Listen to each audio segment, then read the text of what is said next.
Yn yr 800 mlynedd ers ymadawiad yr Rhufeiniaid, eginodd y diwylliant Cymreig wrth i'r gwahanol daleithiau gadw'r goresgynnwyr draw, wrth i beicellau a saethau byddinoedd Gwynedd ddangos tym un at y Llychlynwyr, y Sacsoniaid a'r Normoniaid dyfnhawodd gwreiddiau bywyd yma dan ddylanwad yr Eglwys Geltaidd, llenyddiaeth a threfn a thegwch y gyfraith Gymreig, cyfraith Hywel Dda. Ond yn canol y 10yd ganrif ar 10, cohydwyd un tywysog o Wynedd, Llywelyn ap Gruffydd, yn dywysog Cymru gyfan gan ei gydwladwyr, a chadarnhawyd hynny mewn cytundeb heddwch a choron Lloegr yn ddiweddarach. Ond heddwch dros dro oedd hwnnw. Ymysg pethau eraill, rhoddwyd dirwy drom ar Llywelyn gan goron Lloegr. Roedd honno yn sicrhau na fedrai fydd gadw at amode'r cytundeb. Roedd ymateb Edward yn chwyrn a diarbed. Ymysododd ei fyddinoedd anferth o filwyr cyflog ar Gymru a meddiannu rhannau sylweddol.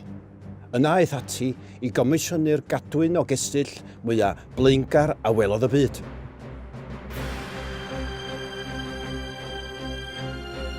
Codwyd i gestyll mewn mannau hawdd i'w hamddiffyn, gyda defeisiau newydd fel ffenestri seithwyr a muriau dwbl, gan ei gwneud bron yn amhosib i'w trechu. Gallai cestyll fel Harlech wrth sefyll ymosodiadau enbyd a gellid ei hatgyfnerthu o'r môr gan wneud gwarchau'n gostus ac aneffeithiol.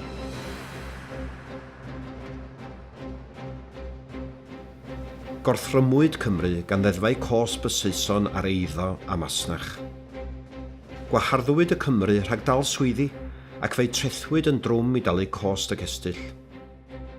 Codwyd trefi breintiedig i Saeson yng nghysgod y cestyll yn ymosodiad hiliol arall ar y bobl leol.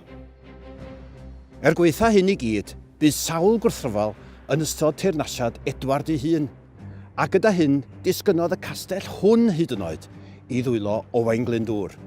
Am 5 mlynedd, yma roedd canolfan i wrthryfel, yn herio'r drefn Saesnig gan gynnull senedd yma gyda chynrychiolwyr dylanwadol o bob cwr o Gymru.